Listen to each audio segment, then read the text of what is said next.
오늘도 수요 성예배 가운데 오신 모든 분들 가운데 하나님의 은혜가 충만하시기를 바랍니다. 구정 명절 잘 보내셨나요? 네, 저도 이틀 동안 손님 쳤는데 안 하던 음식 하려니까 좀 힘들었어요. 예, 그러나 또 가족들과 함께 또 사랑하는 식구들과 함께 또 명절을 보낼 수 있어서 너무나 좋았습니다. 지난주에는 저희 또 남양주 그 목사님들, 전도사님과 함께, 간사님들과 함께 리트릿 잘 다녀왔습니다. 너무 좋은 시간이었는데요.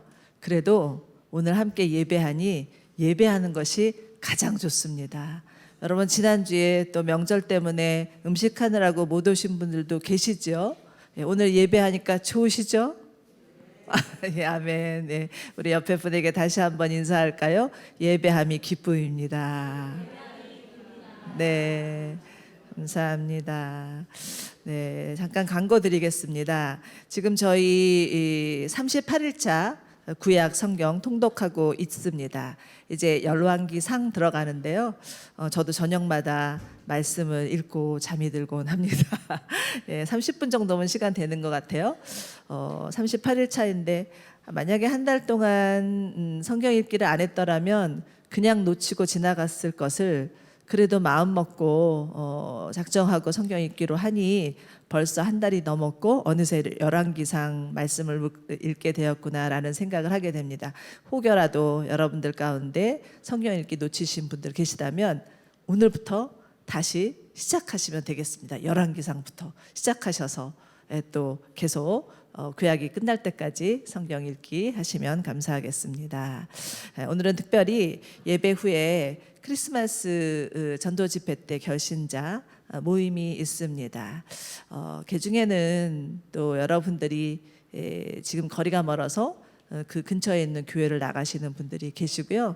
오늘은 또 두세 분이 또 오셔서 함께 시간을 보낼 텐데 정말 이분들이 또 4번의 4주간의 그 만남을 통해서 예수님 알아가고 예수님을 또 다시 영접하는 그런 은혜가 있기를 기도해 주시기 바랍니다.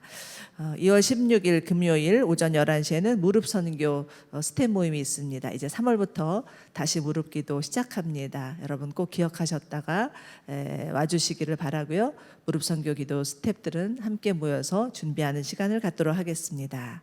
그리고 다음 주 2월 23일 금요일에는 큐티 나눔빵장 모임이 있습니다. 이제 또 방학하였던 큐티 나눔빵이 3월부터 시작이 되는데 지금은 또 큐티 나눔빵 새로 오신 분들도 계셔서요. 어떻게 하면 그 큐티 나눔빵을 인도할 수 있는지 또 소그룹 인도법에 대해서 제가 함께 말씀을 나누도록 하겠습니다. 뭐가 많네요. 또 이제 3월이 되려고 하니까 2월 24일 토요일에는 건사회 개강이 있습니다. 토요 예배 후에 3층 본당에서 있고요. 4층에서 식사가 준비될 예정이니 함께 동참해 주시기 바랍니다. 네, 그리고 또 새로 오신 분들 계시면 또 저에게 또 기도하기를 원하시거나 신방이나 상담이 원하시면 우리 김명성 사역팀에게 말씀해 주시면 감사하겠습니다. 말씀 듣기 전에 함께 먼저 기도하는 시간을 갖기를 원하시는데요. 저희 이제 보니까 로잔 대회가 222일 남았습니다. 그런데 매주마다 이 로잔 대회에 참여하는 222개국에 대해서 기도 제목이 올라오고 있는데요.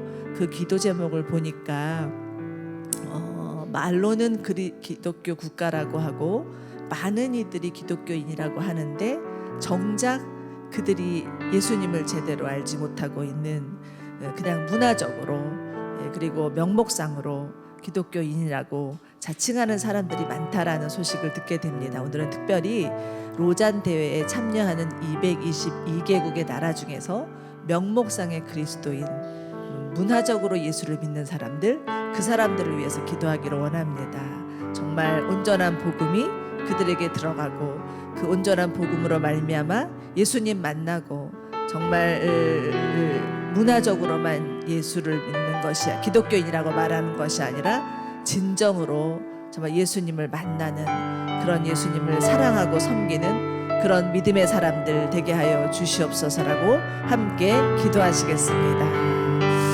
하나님 아버지 저에게 로잔대를 허락하여 주시고 또 로잔대에 참여하는 22개국의 나라를 저희 가운데 허락해 주시니 감사합니다.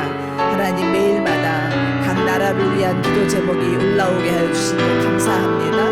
그 중에 오늘은 특별히 또 면목상의 그리스도인들을 위하여서 함께 기도하기를 원합니다. 태어날 때부터 문화적으로 기독교인이 되었고 그로 인하여서 또 이름으로는 기독교인이라고 자처하나 예수님과의 만남이 없는 자들, 그들을 주님의 손에 올려드립니다. 하나님 친히 찾아가 주셔서 예수 그리스도는 살아계신 하나님의 아들이요 구세주임을 깨닫게 하여 주시고 예수님 영접하게 하여 주시고 온전한 복음이 그들에게 들어가 주님의 복음으로 말미암아 주님을 만나고 주님을 사랑하고 섬기며 온 땅 가운데 복음이 전파되도록 기도하는 자들 되게 하여 주시옵소서. 로잔대를 통하여서 참으로 면목상의 그리스도인이 거듭나게 하여 주시고 거듭난 신앙인이 되어서 하나님을 영화롭게 하고 하나님 나라를 이뤄가며 하나님의 온전한 뜻이 이루어질 수 있도록 기도하며 준비하고 섬기는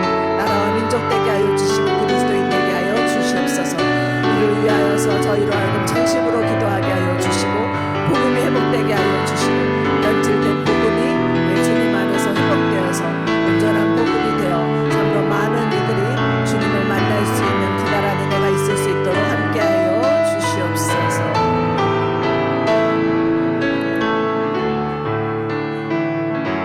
하나님 아버지, 이제 올해 9월에 제4차 로잔대회를 우리나라에서 허락해 주신 것 감사합니다. 이것은 참으로 우리에게 주신 놀라운 은혜요 특권임에 감사드리며 전심으로 마음을 다해서 준비하고 섬기게 하여 주시옵소서. 이 로잔대회에 참석하는 222개국의 나라를 주의 손에 올려드리며 날마다 기도하고 있습니다. 하나님 그 중에 참으로 기독교 국가이고 기독교인으로 태어났지만 아직 예수님을 알지 못하는 자들 거듭남의 은혜를 허락하여 주시고 참으로 그들이 예수 안에서 거듭나서 주님을 바로 알고 주님을 만나고 주님을 섬기는 나라와 개인이 되게 하여 주시옵소서. 이를 위하여서 로잔대회를 사용하여 주시고 온전한 복음이 드러날 수 있도록 그래서 변질된 복음이 십자가 앞에 내려지고 주의 복음으로 말미암아 땅끝까지 복음이 전해지며 마지막 때를 준비할 수 있도록 사용하여 주시옵소서. 감사하며 주 예수 그리스도 이름으로 기도드립니다. 아멘.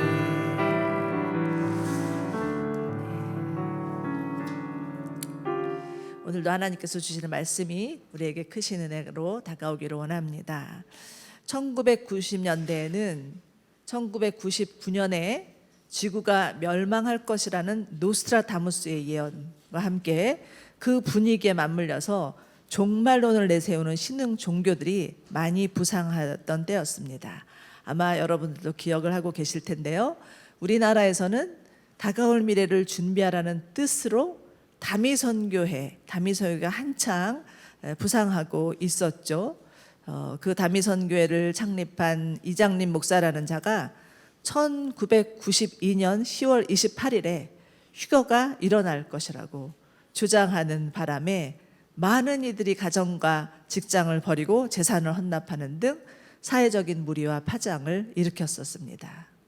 저도 그때가 한창 예수님을 믿으면서 말씀에 대한 궁금함이 많았던 30대 초반이었거든요. 그래서 그때는 책방에 가면 이 분이 쓴 책이 많이 꽂혀 있었어요. 저도 그래서 집어들어서 읽어보면서 1992년 10월 28일 날 휴거되면 나는 어떻게 되는 건가? 이런 생각했고요. 믿지 않는 우리 가족들은 어떻게 되는 건가? 이런 염려도 하면서 지냈었는데 결국은 아무 일도 일어나지 않았죠. 그로 인해서 그제서야 그 공동체가 와해되기 시작하고 그러나 그로 인한 참상은 이루 말할 수 없이 컸었습니다. 어떤 이는 전세금 전부를 몽땅 털어서 교회에 헌납하고 교회에서 살고 기거하는 자들도 있었고요. 또 어떤 이는 선교해야 된다고 아들과 함께 가출하여서 또 전국을 돌아다니는 분들도 계셨고요. 또 어떤 이는 10월 28일 휴가한다니까 이제는 정말 세상 살기 싫어졌다라고 하면서 자살하는 이도 있었다는 그런 예들이 많았습니다. 그런데 이러한 일들은 사실은 어제 오늘만의 일은 아닙니다. 예수님이 부활하신 후 승천하시면서 내가 너희가 본 그대로 다시 오실 것이다 라고 약속을 하셨죠.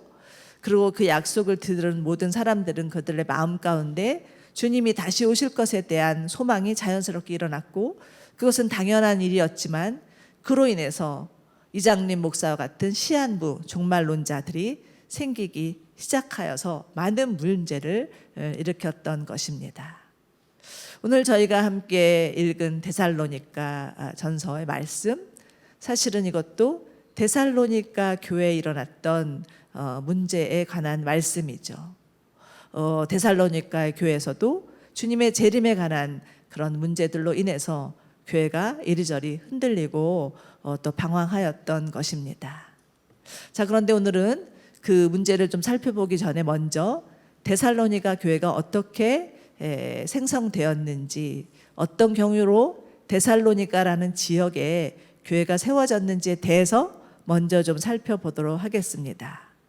데살로니가 교회는 사도 바울이 제2차 전도 여행을 통해서 전도하여서 시작된 교회였죠.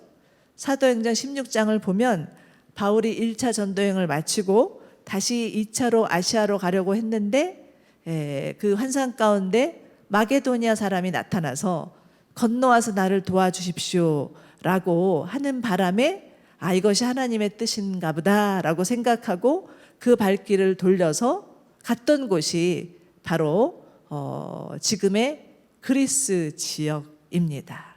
지난번에 저희가 갈라디아 교회의 문제를 얘기하면서 갈라디아 지역에 대해서 배웠는데, 그 갈라디아 지역은 지금으로 말하면 터키이고요. 오늘 저희가 공부할 데살로니가는 그리스 지역이라고 간단하게 생각을 해보시면 좋을 것 같습니다. 사도 바울은 환상 가운데 나타난 마게도니아 사람의 요청으로 말미암아 이것이 하나님의 뜻인가 보다라고 생각하면서 발길을 돌리죠. 이처럼 비록 우리의 생각이나 계획과 다를지라도 하나님께서 우리의 생각을 뒤엎으시고 말씀하실 때 순종해야 된다라는 것을 배울 수가 있습니다. 사도 바울은 하나님의 음성에 순종하여서 자신의 계획을 뒤로하고 하나님의 생각과 계획에 맞춰서 그리스 지역으로 떠나게 되는데요.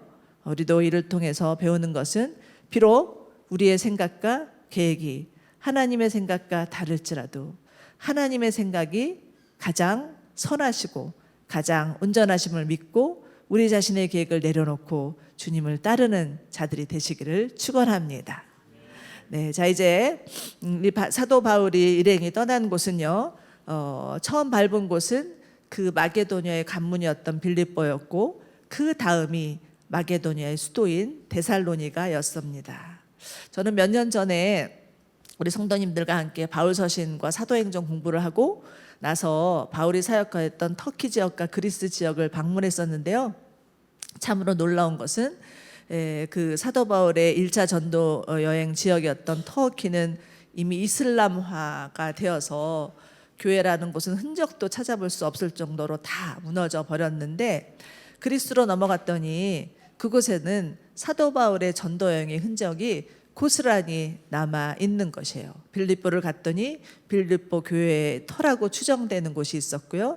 또 베레아를 갔더니 베레아 지역에서 전해졌던 그 교회라고 되어진 절에 그 이렇게 사도 바울의 그림이 있었고요. 또 사도 바울을 기념하는 수도원이 있었고요.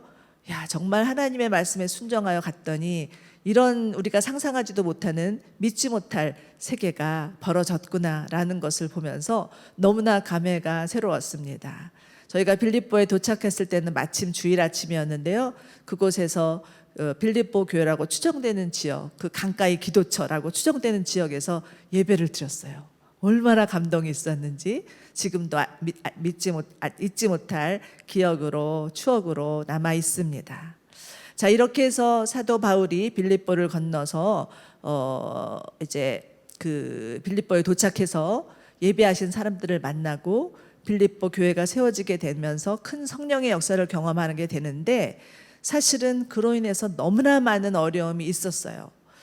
갈라디아에서부터 사도 바울을 방해하고 그리고 또 죽이려고 했던 사람들이 그리스까지 넘어와서 그 빌립보에 있는 사도 바울을 죽이려고 하는 바람에 빌립보 지역을 급박하게 떠날 수밖에 없었고요. 그렇게 해서 도착한 곳이 데살로니가였습니다. 데살로니가는 마게도니아의 수도였고 항구 도시였고 인구가 아주 많은 도시였죠. 당시로서는 한 20만 명 정도의 인구가 살고 있었다고 추정하는데, 유대 역사가에 의하면 그중 유대인들이 대략 10만 명, 인구의 절반을 차지하고 있었다고 합니다. 이처럼 데살로니가에 유대인이 많았던 이유는 데살로니가가 항구 도시였기 때문이에요. 여러분 예전에 그 베니스의 상인 이런 책들 읽어보셨죠? 유대인 그 고리대금업자가 나오는데, 그 유대인들이 그만큼 그 상술에 발달하여서 특별히 무역업, 이런 또 고리대금업 이런 거에 아주 그 유능하였기 때문인 거죠.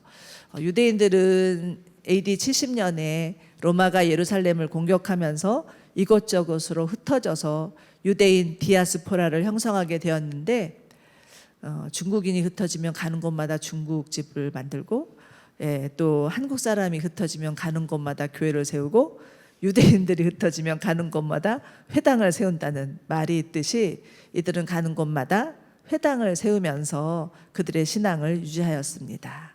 그렇기 때문에 바울은 어디를 가면 어디든지 먼저 유대인 회당이 있는 곳을 찾아보고 그곳에 가서 먼저 복음을 전하는 것이 상례였죠. 데살로니가 가도 유대인 회당이 있었습니다. 유대인이 많았기 때문이죠. 그래서 데살로니가 그 회당에 있는 그곳에 가서 복음을 전하게 되는데, 그곳에는 유대인뿐만 아니라 하나님을 경외하는 이방인들도 있습니다. 사도행전을 보면 하나님을 경외하는 이방인이라는 말이 나오는 것을 잘 알고 계시죠? 이들은 유대교에 관심이 있는 자들, 그래서 유대교에 자신도 입성하여서 함께 하나님을 알고자 하는 자들이라는 뜻입니다. 그런데 이들이 읽고 있었던 책은 무엇일까요? 오로지 토라였죠. 구약이 전부였습니다. 바울은 이들이 읽고 있는 토라의 주인공이 바로 예수 그리스도인 것을 증거하고, 예수님의 십자가의 죽으심과 부활과 승천, 그리고 다시 심판주로 오실 예수님에 대해서 증거하게 되는데요. 이 데살로니가에 있었던 유대인들과 이방인이 이 사도 바울의 복음 증거를 듣고서 놀랍게도 큰 감동을 받고 교회를 세우게 되는데, 데살로니가에 사도 바울이 있었던 것은 딱 3주였어요. 근데 그 3주 만에 교회가 세워진 것이었죠. 그런데 이 데살로니가 교회는 이처럼 갓 태어난 신성교회였지만 어떤 교회보다도 믿음이 좋기로 소문난 교회였습니다. 딱 3주였어요. 복음을 전한 것은 3주였는데 더 이상 있지도 못하고 또 자신을 잡기 위해서 쫓아온 유대인들을 피하여서 도망갈 수밖에 없었는데, 그곳에서 그렇게 아름답게 교회가 세워졌다는 소식을 듣고는 너무나 감사한 마음에 데살로니가 전서를 쓰고, 그러나 또 그들 가운데 문제가 좀 있다라는 것을 듣고 편지를 쓰게 된 것이죠. 그 데살로니가 그 전서의 초미를 보면, 그래서 데살로니가 교회를 향한 그 사도 바울의 무한 감사와 격려와 칭찬이 나오는 것을 볼 수가 있습니다. 먼저 우리 데살로니가 전서 1장 2에서 3절을 함께 읽어보시면 좋을 것 같습니다. 함께 읽겠습니다. 시작. 우리가 기도할 때 여러분을 말하면 여러분 모두에 대해서 항상 하나님께 감사합니다. 이는 끊임없이 여러분의 믿음의 행위와 사랑의 수고와 우리 주 예수 그리스도에 대한 소망의 인내를 우리 하나님 아버지 앞에서 기억하기 때문입니다. 아멘. 사도 바울은 데살로니가 교회가 가지고 있었던 믿음과 사랑과 소망에 대해서 칭찬하고 있습니다. 그런데 제가 이 말씀에서 지금 빨간 글씨로 쓴 거 다시 한번 보여주시고요. 그것을 좀 주목해 보시면 좋을 것 같은데, 말씀 다시 떼어주시고요. 자, 믿음에 행위가 붙었고요. 사랑에는 수고가 있고요.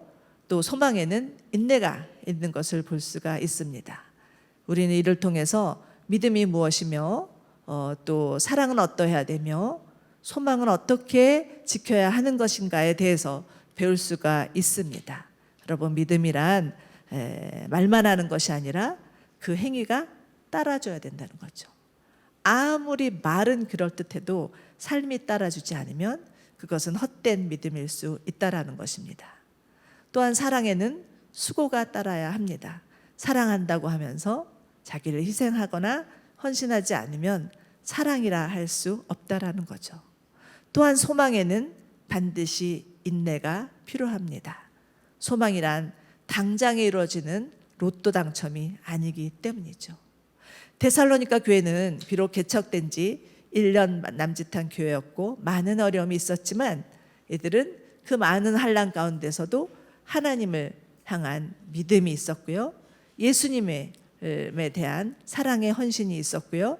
또 주님을 향한 소망을 잃지 않는 그런 마음들이 있었기 때문에 여러 다른 교회의 본이 되었다고 사도 바울은 말하고 있습니다. 사도 바울이 그 데살로니가 초미에 이렇게 말씀을 하죠. 여러분은 마게도니아와 아가와 모든 믿는 자들의 본이 되었습니다 라고 전하고 있는데요. 이것이 바로 데살로니가 교회를 향한 하나님의 평가입니다. 이 말씀을 보면서 우리는 하나님은 정말 우리 교회를 보시면 어떻게 말씀하실까? 또 우리 자신을 보시면 무엇이라 말씀하실까라는 생각을 해보게 되죠. 바라기는 데살로니가 교회처럼 믿는 자의 본이 될 수 있기를 간절히 원합니다. 남편에게서도 자녀에게서도 이웃에게서도 우리 아내처럼 우리 엄마처럼 저 사람처럼 예수 믿는다면 나도 예수 믿을래. 이렇게 들을 수 있으면 얼마나 좋겠습니까? 저 교회라면 나도 저 교회 가고 싶어. 이런 교회가 되면 얼마나 감사하겠습니까? 우리 모두 이러한 자들이 되기를 소망합니다. 네. 그러나 이 세상에는 완벽한 교회가 없듯이 데살로니가 교회 역시 문제를 안고 있었고 그것은 다름 아닌 주의 재림에 관한 문제였습니다. 데살로니가 교인들이 바울이 전해준 종말론적 메시지를 들은 것이죠. 예수님은 십자가에 죽으셨고 부활하셨고 다시 승천하실 것이고 다시 심판주로 오실 것이라는 이 종말론적 메시지를 그대로 받아들였기 때문에 이들 안에는 정말 어려움 가운데서도 예수님은 다시 오실 거야. 그래서 우리를 만나 주실 거야 라는 기대를 가지고 살았던 것이죠.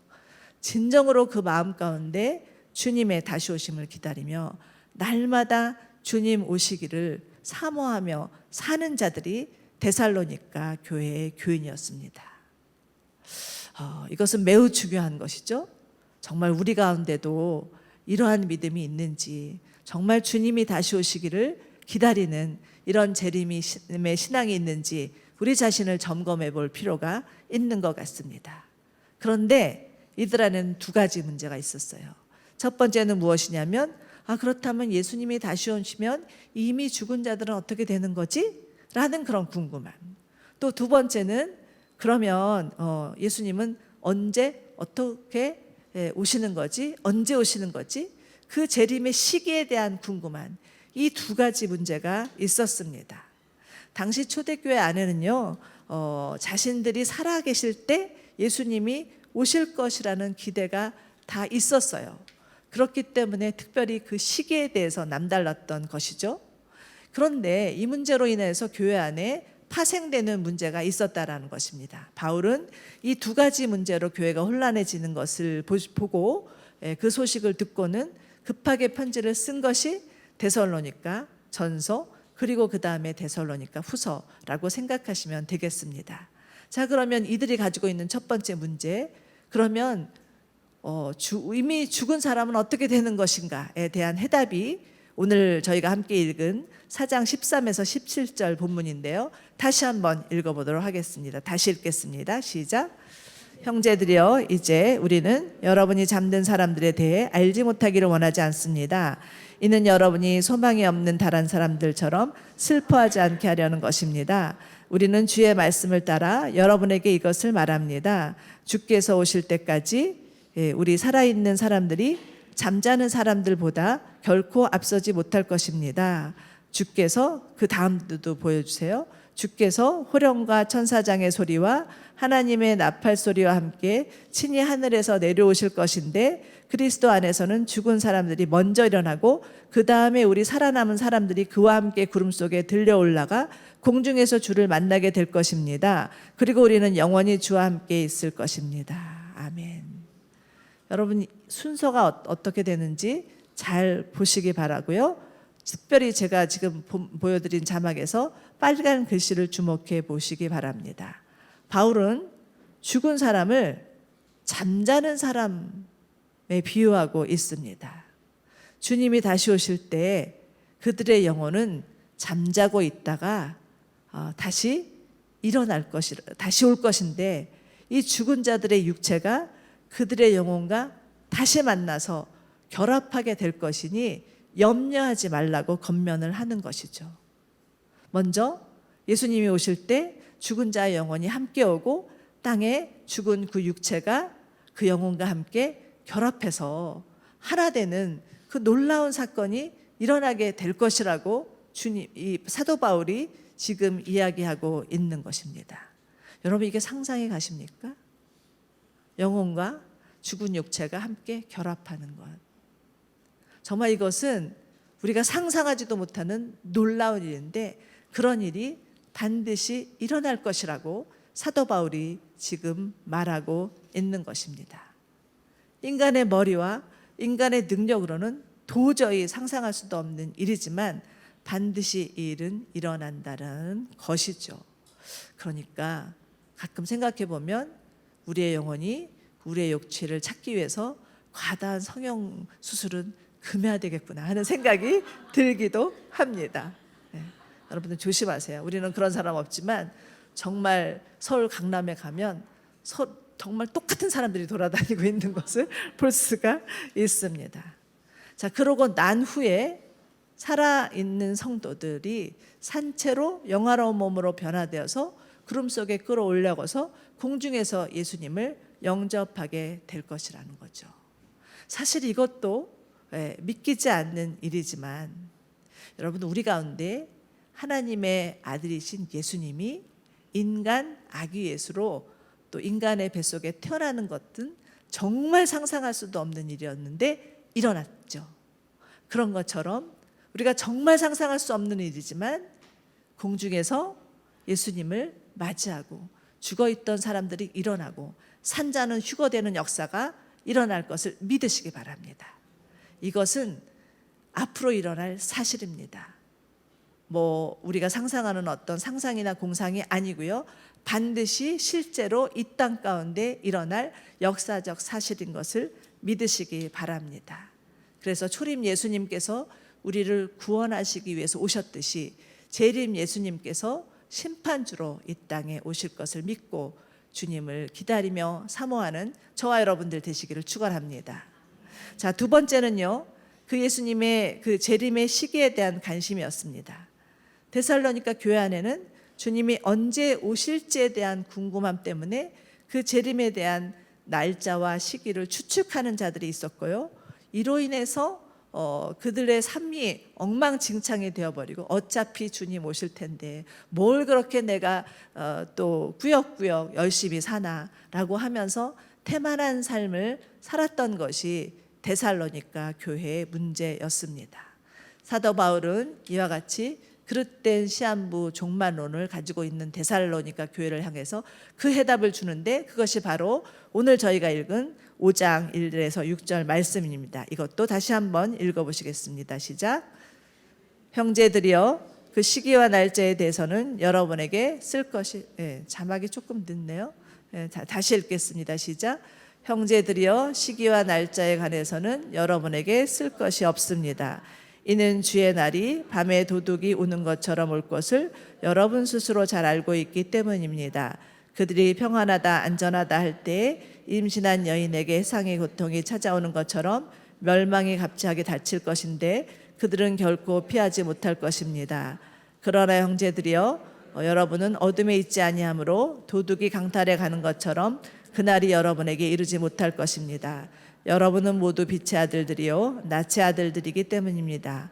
우리는 밤이나 어둠에 속하지 않았습니다.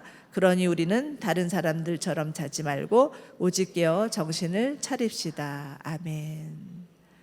바울은 지금 예수님의 재림을 밤에 도둑이 드는 것에 또 여인이 해산하는 것에 비유하고 있습니다.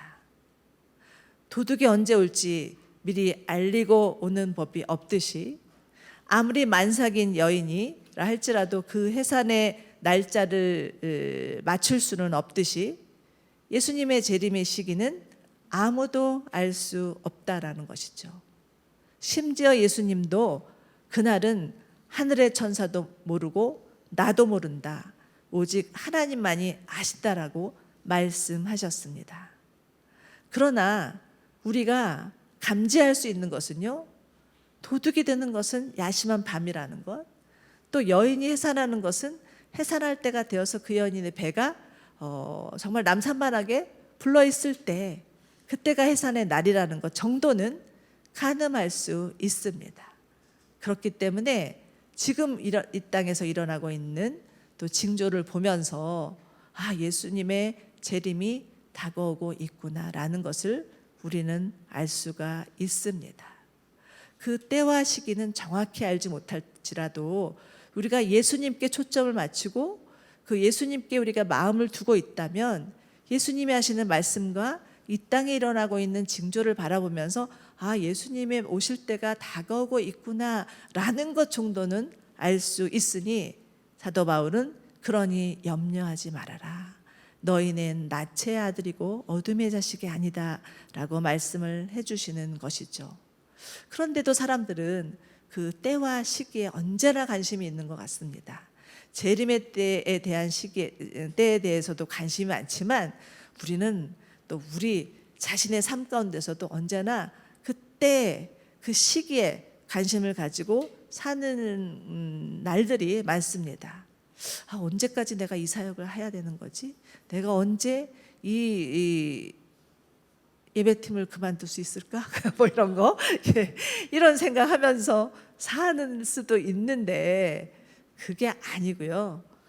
정말 내게 주어준 그 하나님의 자리, 그 자리에 하나님이 나와 함께 하신다는 걸 믿고 성실히 임하면 언젠가 때가 되면 주님이 알려주시고 여기까지다 이렇게 말씀하시고 또 그 다음 길을 준비하심을 잊지 마시기 바랍니다.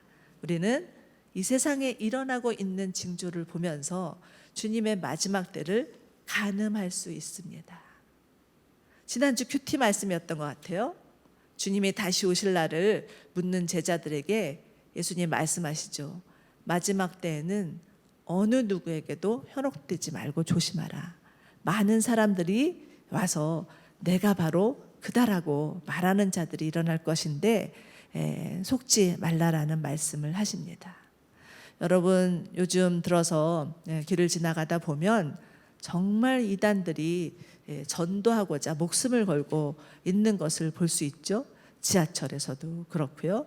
길거리를 지나가서도 그렇고요. 집집마다 때마다 시마다 돌아다니면서 전도하는 것을 볼 수가 있는데 이것이야말로 사단이 마지막 때를 사단도 감지하고 어떻게 해서든지 구원받을 자를 막으려고 하는 마지막 최후의 발악이라는 것을 캐치하셔야 됩니다. 그러므로 우리는 이단들이 눈에 뜰 때마다 어떻게 해야 됩니까? 그냥 지나가시면 안 돼요. 그냥 무관심하게 저 사람들도 저러나 보다 이렇게 생각하지 마시고 하나님이 보여주시는 것은 기도하라고 보여주는 거니까 하나님 정말 저 배후에 있는 사단의 세력이 와해되게 해주십시오라고 한 줄이라도 기도하시기를 바랍니다. 그리고 넘어가지 않도록 그 어느 때보다도 하나님의 말씀을 가까이 하시기 바랍니다. 대부분 이단에 넘어가는 이유는 다른 거 없어요. 하나님이 우리에게 주신 말씀이 무엇인지 잘 이해하지 못하고 잘 알지 못하기 때문에 넘어가는 것입니다. 여러분 또한 정말 저희가 점점 뉴스를 통해서 신문 지상을 통해서 듣는 소식은 전쟁과 기근과 지진의 소식입니다. 지금도 우리에게 들려오는 그 안타까운 전쟁의 소식, 기근의 소식, 지진의 소식은 얼마나 우리의 마음을 안타깝게 하는지 모르는데, 이런 일들이 일어날 때마다 주님의 재림이 가까이 오고 있구나, 이렇게 생각하셔야 하는 것입니다. 이것으로 인해서 두려워하거나 염려하는 것이 아니라 예수님께서 우리 가운데 이러한 징조를 보여주시는 것은요, 회개하라는 주님의 메시지예요. 이단이 득실거리고 또 많은 사람들이 또 전쟁과 기근과 지진으로 인해서 고통당하는 것을 보면서 우리가 해야 할 일은 회개하는 것입니다. 그리고 하나님 앞에 나아가 기도하는 것이라는 것이죠. 여러분 또 날이 갈수록 예수를 믿는다는 이유로 핍박과 고난이 더해질 것이라고도 말씀하셨습니다. 조금 전에도 기도했지만 요즘 로잔대를 위해서 하는 기도문을 올라오는 것을 보면 아프가니스탄, 알바니아, 안제리, 안도라, 우리가 들어보지도 못한 그런 나라들 가운데 예수님 믿기 때문에 핍박당하는 자들이 얼마나 많다라는 것을 보게 됩니다. 우리는 이처럼 이 세상에서 일어나고 있는 현상을 바라보면서 주님의 때가 가까이 오고 있음을 충분히 예상할 수 있습니다. 하나님의 자녀이기 때문에 마치 해산하는 여인이 아기가 나올 때를 준비하는 것처럼 주님의 재림을 준비할 수 있다라는 것입니다. 주님은 이 마지막 때에 대해서 말씀하시면서 우리 가운데 두 가지를 부탁하시는데요. 첫 번째는 정신을 차리고 깨어 있으라는 것. 그리고 두 번째는 모든 민족 가운데 복음을 전파하라는 것입니다. 자, 여러분, 그러면 우리는 예수님의 당부처럼 이 두 가지를 행해야 되겠죠? 첫 번째는 정신을 차리고 깨어 있는 것입니다. 그렇다면 정신을 차리고 깨어 있다는 것은 무엇인가? 어떻게 해야 되만 정신을 차리고 깨어 있는 것인가? 라는 궁금함이 생기시죠? 사도 바울은 8절에서 이렇게 얘기합니다. 8절을 보시기 바랍니다. 그러나 우리는 낮에 속한 사람이니 정신을 차리고 믿음과 사랑의 가슴바지, 갑옷을 입고 구원의 소망의 투구를 씁시다. 아멘. 정신을 차리고 깨어있다는 것은요, 예수님이 우리의 구세주라는 믿음, 그리고 하나님과 이웃에 대한 사랑, 그리고 주님이 오실 때까지 완성될 구원에 대한 소망, 이것을 가지고 사는 것을 말합니다. 어딘가 작심하고 들어가서 주여 주여 외치면서 주님 다시 옵소서라고 기도하는 것이 정신을 차리고 깨어 있는 것이 아니라는 말입니다. 중요한 것은 때와 시기가 아니라 우리의 삶, 중요한 것은 우리의 시선이 예수님을 향하여서 집중하고 있는 것이라는 것이죠. 그러므로 이 땅에서 이루어지고 있는 그런 현상을 바라보면서 두려워하거나 조급해하거나 염려하는 것이 아니라 주님은 우리와 항상 함께 하시고 언제 어디서라도 우리를 통하여서 주의 복음을 전하기를 원하신다는 그 생각을 하면서 복음 전하며 사는 것, 이것이 하나님께서, 예수님께서 우리에게 부탁하신 당부의 말씀이라는 것이죠. 얼마 전에는 제가 그 우크라이나 전쟁 난민 사역을 하는 어떤 분이 올린 글을 보았는데요. 이런 글이었어요. 우리는 단지 후원자가 필요한 것이 아니라 그 우크라이나 주민들의 회복의 긴 여정을 같이 걸어가 줄 친구가 필요합니다. 그런 말을 하는 것을 들으면서 제 마음 가운데도 큰 울림이 있었습니다. 여러분, 정신을 차리고 깨어 기도한다는 것은 우리에게 주어진 일상의 삶을 성실하게 살면서 주님을 사랑하고 이웃을 사랑하고 주의 복음을 전하는 것, 이것이 정신을 차리고 깨어 있는 것이라는 것을 잊지 마시기 바랍니다. 그런데 그럼에도 불구하고 이 예수님의 겉면 바울의 지침에도 불구하고 여전히 데살로니가 교회 안에는 잘못된 종말론에 빠져서 일상을 성실히 살아가지 못하고 게으름과 태만과 방종에 빠져드는 자들이 있었습니다. 그래서 쓰여진 것이 바로 데살로니가 후서예요. 데살로니가 후서의 두 번째 편지에서는 사도 바울이 재차 주의 날이 임박하였다는 것을 생각하면서 요동하거나 놀라지 말고 하나님 안에서 굳게 설 것에 대해서 당부하고 자신의 삶의 자리에서 성실히 일할 것에 대해서 권면하고 있습니다. 여러분, 세상의 역사에는 반드시 시작과 끝이 있습니다. 지금 사단이 이처럼 득세하면서 전쟁과 지진과 기근으로 인해서 수많은 사람들이 희생당하고 죽임당하는 것 같아도 하나님은 그 가운데 일하시고 구원받은 자를 건져내시는 분이심을 믿으시기 바랍니다. 우리는 지금 이 땅에 일어나고 있는 현상을 바라보면서 비탄에 빠지거나 두려워하거나 염려하거나 어디로 도망가려 하지 마시기 바랍니다. 정말 얼마 전에 그 이스라엘에서 전쟁이 일어났다는 소식을 들으니까 제 마음 가운데도 야, 이러다가 북한이 우리를 쳐들어오면 어떡하지? 하는 그런 두려움이 생기는 거예요. 그러면 어떻게 해야 되지? 이런 생각이 자동적으로 그렇게 생각이 가더라고요. 여러분, 어떻게 해야 됩니까? 아무것도 할 수 있는 게 없어요.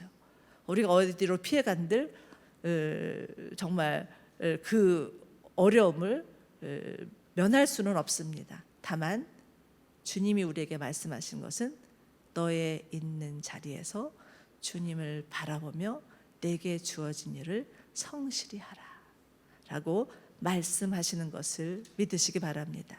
우리의 신앙은 절대 현실 도피가 아니고요, 또 절대 주님이 오실 거기 때문에 이제는 다 필요 없어 라고 생각하는 방관이나 그런 무지함이 아닙니다.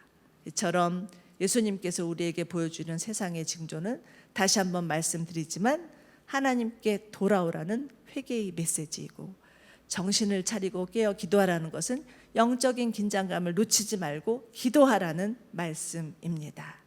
슬기로운 5 처녀가 등불을 들고 기름을 들고 신랑이 오실 것을 준비했던 것처럼 성령 안에서 기도할 때 우리의 삶은, 우리의 삶 자체가 주님의 오심을 예비하는, 준비하는 삶이 될 것을 믿으시기 바랍니다. 요한계시록 22장 마지막 절을 보면요, 제일 그 22장 중에서 마지막 구절에 이런 구절이 있습니다. 성령과 신부가 함께 말하기를 오라.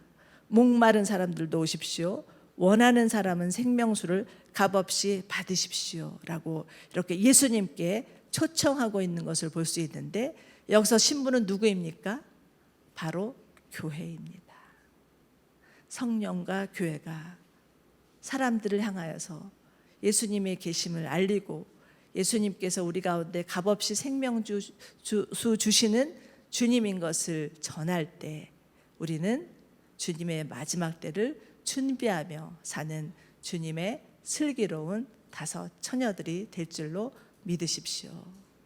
이처럼 마지막 때를 준비하기는 우리의 삶은요, 첫 번째는 성령 안에서 기도하는 것, 두 번째는 우리에게 주어진 일상의 삶을 성실히 살아가는 것, 그리고 우리 주변에 있는 사람들에게 예수님을 전하는 것, 그래서 예수님께로 사람들을 데리고 오는 것, 이것이어야 됨을 잊지 않는 저와 여러분이 되시기를 바랍니다. 그러할 때 마지막 때를 준비하는 주님의 사랑하고 또 원하시는 그런 교회가 될 줄로 믿습니다.